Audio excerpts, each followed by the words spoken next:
ఒకవైపు ముక్కుపుటలదిరే దుర్వాసనలు, మరోవైపు విషసర్పాల నడుమ వారి జీవనం. తరాలు మారినా తలరాతలు మారడం లేదు. ఇంతకీ ఇదెక్కడో మారుమూల గ్రామీణ ప్రాంతం అనుకుంటే పొరపాటు పడ్డట్టే. కడప నగరంలో విలీనమైనటువంటి గ్రామాల్లో దుస్థితి చూస్తే ఘోరాతి ఘోరమైనటువంటి పరిస్థితుల్లో చవి చూడాల్సినటువంటి పరిస్థితి.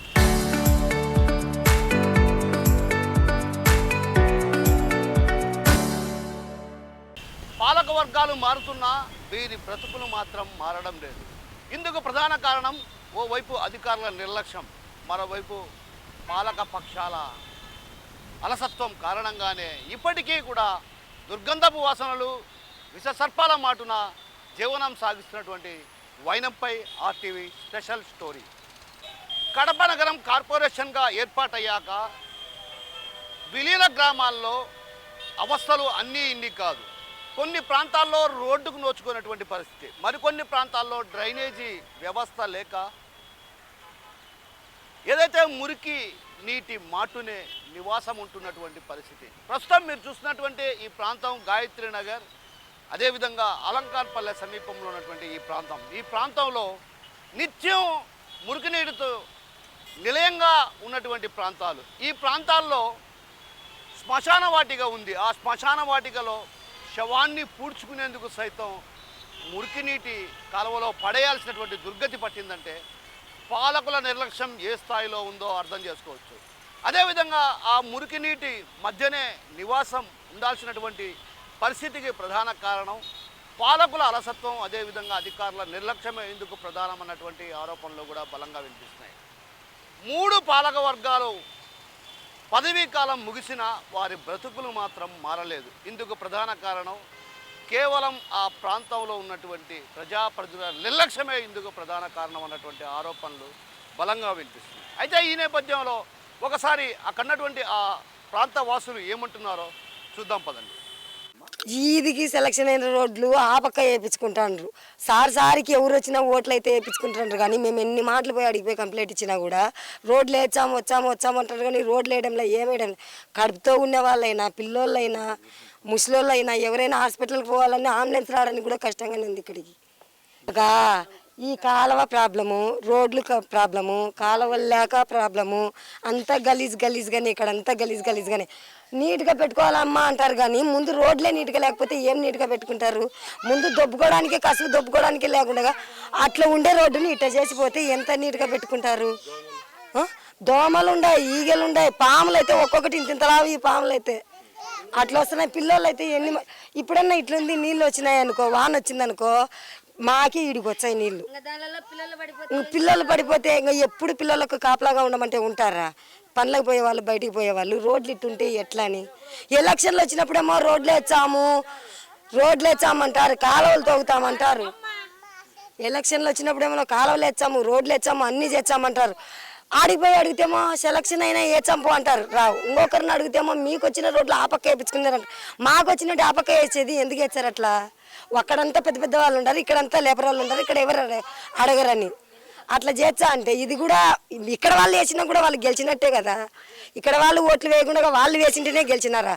ఏమొచ్చినా అక్కడికే, గుళ్ళైనా అక్కడే, రోడ్లైనా అక్కడే, కాలువలైనా అక్కడే. ఇక్కడ వాళ్ళు లేబర్ వాళ్ళని లేబర్గానే ఉండాలన్నా.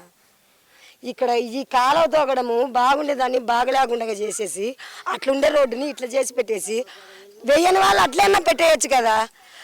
సగం ఇల్లులు పోగొట్టేసి కాలువ తీర్చామని పెట్టేసి ఇట్లనే పెట్టేసి వానలు వచ్చి ఇడిగిపోతున్నాయి. పిల్లలు పడిపోతే పాములు, దామలు, పాములు, జబ్బులు ఎవరు వచ్చినా ఫోటోలు ఎత్తుకుంటారు, పోతారు. చెప్తాంలేమ్మా ఏడ్చాంలేమ్మంటారు. వేసిందిలే చేసిందిలే. ఎన్ని ప్రభుత్వాలు వచ్చినా ఇంతనే, ఎన్ని సంవత్సరాలైనా ఇట్లనే ఉంది ఇదంతా. మాకు నీళ్ళది వానలు వస్తే పిల్లలకి కష్టాలు, ఈ నీళ్ళల్లో పడేది ఎట్టనో మాకు అర్థం కావడం లేదు. పెద్దోళ్ళు కానీ చిన్నోళ్ళ పిల్లలు కానీ ఎట్ట దాటుకుంటారు? ముసలోళ్ళు అయినా ఎంతమందికి పిటిషన్ పెట్టినా కూడా ఇలాగనే చేస్తున్నారు. ఒకవేళ మా పిల్లలకి ఏమన్నా అయితే మేము ఎవరిని అడగాల పోయి? అందరు చూస్తే చిన్నపిల్లలు, ఎవరికి జవాబు చెప్పుకోవాలి? అప్పుడు ప్రభుత్వం వస్తుంది మాకేమన్నా, మేమెవరికి చెప్పుకోలేం కదా. ఈ కాలువ రోడ్లు మాకు సమస్య ఏమీ లేదు. ఈ పిల్లల్లో చూస్తే పొద్దున్న లేచి మేము వ్యాపారాలు చేసుకునే వాళ్ళమి. దాటుకోవాలంటే మాకు కొలాయిలు కూడా లేవు, అక్కడి నుంచి తెచ్చుకుంటున్నాము. అక్కడి నుంచి తెచ్చుకుంటే ఎట్నో కట్ట ఫస్ట్ మేము చేసుకుంటున్నాం. బాగున్న రోడ్డు కానీ ఇట్లా నాశనం చేసి పెట్టినారు. ఒకవేళ వాన వస్తే పిల్లలు సన్న పిల్లలు, ఆ పిల్లలను ఎవరు చూస్తారు? మేము ఒకవేళ ఉంటాము, ఇంటికాడ ఉండకపోతాము. పొద్దున్న లేసి ముసలామె ఉంటుంది, ఆ పిల్లలను ముసలామె చూసుకుంటుంది. మేమని చూసుకోవాలన్నా? అదే పనిగా పిల్లల గురించి మేము ఇక్కడ ఉండాలి. వాన వస్తే ఈ లోతు వస్తుంది నీళ్లు, ఆ పిల్లల గురించి ఏం పట్టించుకోవాలి మేము? స్వామి మాకు నీళ్ళ సమస్య ఇబ్బందే స్వామి, రోడ్ల సమస్య ఇబ్బందే. ఏ కాలువలు రావు, రోడ్లు రావు, ఏవి రావు. మాకు ఈ ఈదిలో కానీ జబ్బులు ఎక్కువ స్వామి. ప్రజలు ఏమన్నా అయితే మీకు ఏమి ప్రభుత్వం స్వామి చెప్పండి, మీరు చెప్పండి. ఏదన్నా పిల్లలకు ఏదన్నా వచ్చంటే అదుకోకపోతురు, పెద్దోళ్ళకి ఏదన్నా వచ్చా అదుకోకపోతురు. మేము ఏ ప్రభుత్వం వచ్చి ఏం చేస్తారు స్వామి? ఒక నీళ్లు చూద్దామా అర్ధరాత్రికి ఇడుతారు, ఒక కరెంటు చూద్దామా బిల్లులు పెంచుతారు, ఒక పన్నులు పెంచి అన్నీ పెంచి స్వామి, ఒక కూరగాయల రేటు పెంచా, నూనె రేటు పెంచా, అన్నీ పెంచి స్వామి. మేమేమి ఏమో కోటేశ్వరులం కాదు కదా స్వామి, కూలి చేసుకుంటే తినాలా లేకుంటే లేదు స్వామి. అన్నీ ప్రతి ఒక్కటి పెంచుకుంటా పోతురు. పన్నులు కడతాం స్వామి, లేవు స్వామి, ఇంటింటికి పన్నులు కడతానే ఉన్నాం స్వామి. మేము పన్నులు కట్టని ఇల్లు లేదు స్వామి, ఈదిలో పన్నులు కట్టని ఇల్లు లేదు. సంవత్సరానికి సంవత్సరము ఒక 2-3 రోజులు ఆలస్యంగా కట్టినా కానీ స్వామి కట్టండి అనే సబ్సిడీ వాళ్ళు సార్లు వచ్చి అడుగుతారు మమ్మల్ని. కట్టకుంటే అట్ట స్వామి, మీకు కరెంట్ కట్టకపోతే మేము కరెంటు తీసేస్తాము, మేము బిల్లులు తీసేస్తాము అని అంటారు స్వామి. అన్నప్పుడు మాకేమో అన్ని సౌకర్యం చూడాలి కదా స్వామి, ప్రభుత్వం కదా చూడాలి కదా. మిమ్మల్నే మేము నమ్ముకొని ఉంటాం పేదవాళ్ళం కాబట్టి. మీరే అంత నిర్లక్ష్యం చేస్తే మేము ఎవరికి చెప్పుకోవాలి స్వామి చెప్పండి మీరే. మాధవరెడ్డి ఇచ్చింది స్వామి, నేను గుడి కట్టించాననేది, కుళాయిలు వేపించాననేది, అన్నీ చేస్తాననేది స్వామి. మాధవరెడ్డి చేయలే. మా పిల్లలు చచ్చిపోతే మా ఆడపిల్ల ఒక పిల్ల ఉంది, చిన్నపిల్ల. ఆ పిల్లకు మేము డిపాజిట్ చేస్తాను స్వామి. మీకు కొడుకు లేడు కదా, ఆడపిల్లకి డిపాజిట్ చేస్తాను. అదిగాక నాకు క్యాన్సర్ కానీ వచ్చింది స్వామి. తిరుపతిలో రొయ్య ఆసుపత్రిలో, సిమ్స్లో, పద్మావతిలో 4 నెలలు ఉండి వచ్చిన స్వామి. ఏం చేసింది స్వామి మాధవరెడ్డి? చెప్తుందే కానీ ఏం చేసిందిలే పెట్టిందిలే స్వామి. కనీసం మాకంటే పోనీలే స్వామి. రోడ్లన్నా మాకు నీళ్ళన్నా మంచి చెడ్డ అన్నా చూడాలి కదా స్వామి, కాలువలన్నా వేయాలి కదా స్వామి. ఇంక ఏం ప్రభుత్వము ఏమి ఎవరికి నమ్మి ఓటు వేయాలా, ఎవరికి నమ్మకుండా ఓటు వేయాలా స్వామి చెప్పండి. నన్ను ఆడ దున్నపోతన్నారు, ఈడ గంగెద్దులు అన్నారు, ఆడదన్నారు అని చెప్పే స్వామి. ఆ మేడం చెప్పే చేసింది అది స్వామి. మాటకు వచ్చి ఆ మాట ఏ మీటింగ్ లేకపోయినా ఆ మాట చెప్పే మేడం ఏమో చేసింది ఏది సార్ చెప్పండి మీరే. కనీసం పిల్లలకు రోగాలు నష్టాలన్నా రాకుండా చేసింది ఏది స్వామి చెప్పండి, మీరే చెప్పండి స్వామి. ప్రభుత్వం ఇంకేడంది స్వామి, ప్రభుత్వము చీపురుగానే అన్నీ పెంచి స్వామి. ఇంక మేము కూలీ నాలు చేసుకునే మేము ఏం బతకాలా, ఏం తినాలా, ఏం చేయాలా స్వామి చెప్పండి మీరే. ఏదన్నా తప్పుంటే నన్ను క్షమించండి స్వామి. స్వామి మన కమిషనర్ సార్ కానీ వచ్చిపోయింది స్వామి. ఈ రోడ్లో ఎన్ని ఫోటోలు తీసుకొని పోయినరా, వాళ్ళు వచ్చారు వీళ్ళు వచ్చారు, అందరూ ఫోటోలు తీసుకొని పోతారు. కానీ ఈ రోడ్డు అయితే బాగా చేసింది ఏం లేదు స్వామి. రోడ్డు అన్నా మాకు తయారు చేయాలి స్వామి. అక్కడ చూడిపోండి స్వామి, అక్కడ ఈదులన్నీ ఎట్టుండే స్వామి, తార్ రోడ్లో ఎన్ని వేసి అన్ని కుళాయిలు గిలాయిలు అన్నీ ఉండేవి స్వామి. మా ఈది మటుకు అసలు లేదు స్వామి. పిల్లలతో అందరికి వచ్చింది స్వామి. మా స్వామి చచ్చిపోతే మాధవరెడ్డి మేడం వచ్చింది, మా అక్క కొడుకు మా బావ కొడుకు స్వామి, నా కొడుకు చచ్చిపోతే వచ్చింది స్వామి. వచ్చింది నేను అన్నీ చెందుతా మీకు అది చెప్పింది. కాగితాలు తీసుకొని పోయింది, వాళ్ళ సర్టిఫికెట్లు అన్నీ తీసుకుపోయినారు స్వామి. చేసింది ఏం లేదు స్వామి. కనీసం మాదంటే వదిలేసేయలేదు స్వామి.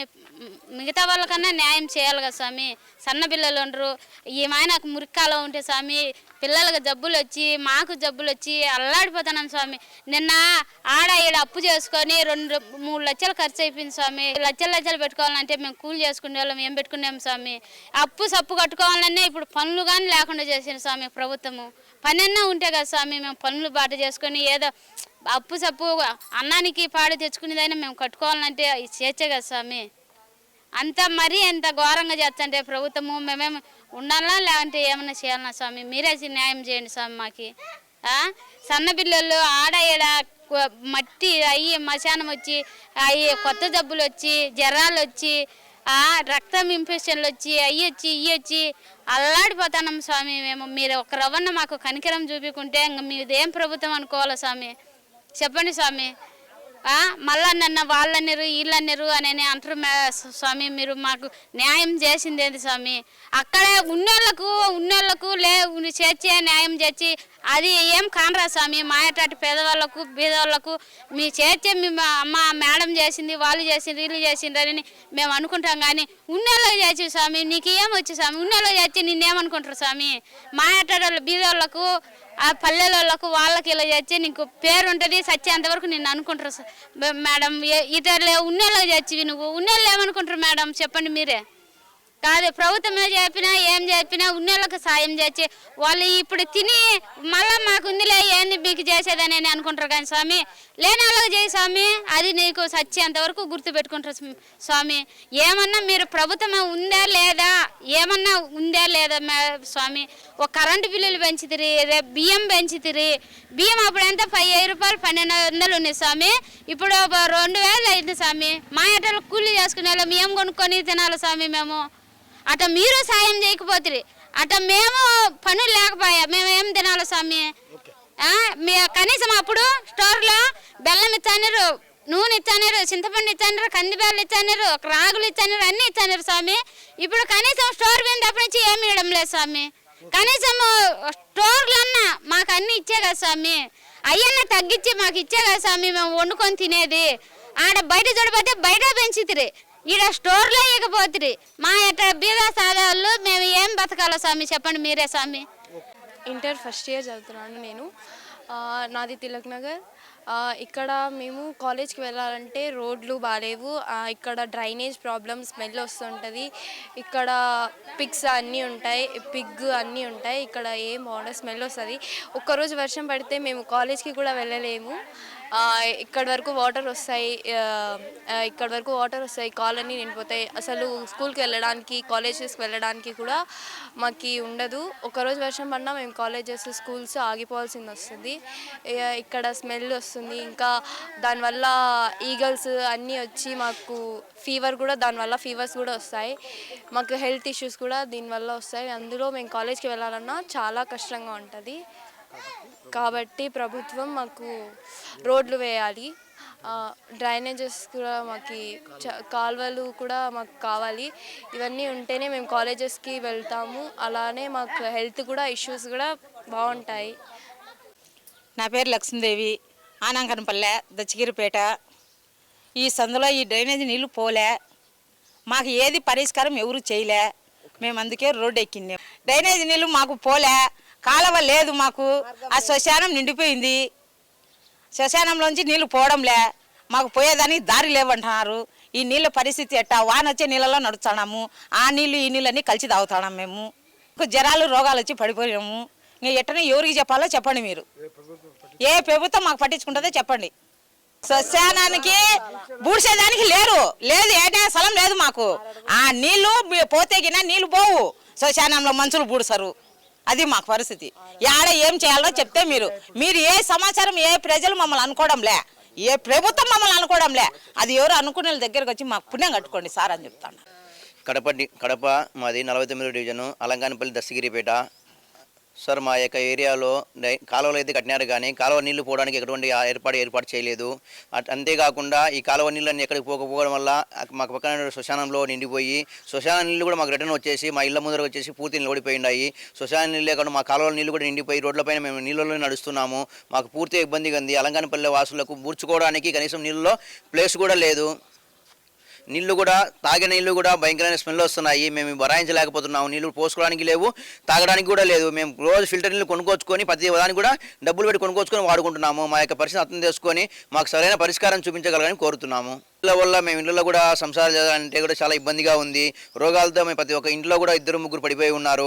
హాస్పిటల్లో పరిస్థితి దారుణంగా ఉంది. నీళ్ళతో స్మెల్, భయంకరమైన స్మెల్ వస్తున్నాయి. తాగే నీళ్ళు అట్లే స్మెల్ వస్తున్నాయి. ఇళ్ళ దగ్గర వాటర్ నిలవడం వల్ల ఇళ్ళు కూడా స్మెల్ అట్లే విధంగా వస్తున్నాయి. నీళ్ళు నిలవడిపోవడం వల్ల ఇళ్ళు గోడలు కూడా నిలలెగ్గిల్తున్నాయి. మమ్మల్ని పరిష్కరించి ఎన్నో కూడా మా పైన దయ చూపించగలని కోరుతున్నాము. దస్తగిరిపేట, అనంకానపల్లె. నీళ్లు మాకు తాగేదానికి కూడా లేవు, నీళ్లు పోయేదానికి లేవు. మాకు చాలా ఇబ్బందిగా ఉంది సార్. మమ్మల్ని ఎవరు చెప్పినా కానీ పట్టించుకోలేదు. చాలా కష్టంగా ఉంది. జ్వరాలతో పన్నాము అందరము, దోమలు ఎక్కువ ఉన్నాయి. నీళ్లు వంట చేసుకొని కూడా మాకు వాసన వచ్చండాయి. ఎట్ట చేయాలి సార్ మేము? మమ్మల్ని ఎవరు పట్టించుకోలే. సార్ ఇండ్ల కాడికి నీళ్ళోళ్ళు రామనిలే, పాలోళ్ళు రామనిలే, చెత్తబండోళ్ళు రామనిలే, ఎవరే కానీ రాలేదు సార్. సచ్చండ మోకాళ్ళు ఆపరేషన్ చేయించుకున్నా నేను. ఆడికి పోయి ఎత్తుకొచ్చుకోలేక సచ్చండ సార్ నేను. అంత ఇబ్బందిగా ఉంది సార్, మాకు కష్టంగా ఉంది. మా ముసలోడు అయితే క్యాన్సర్ పేషెంట్ సార్. అల్లాడిపోతున్నాం మేము.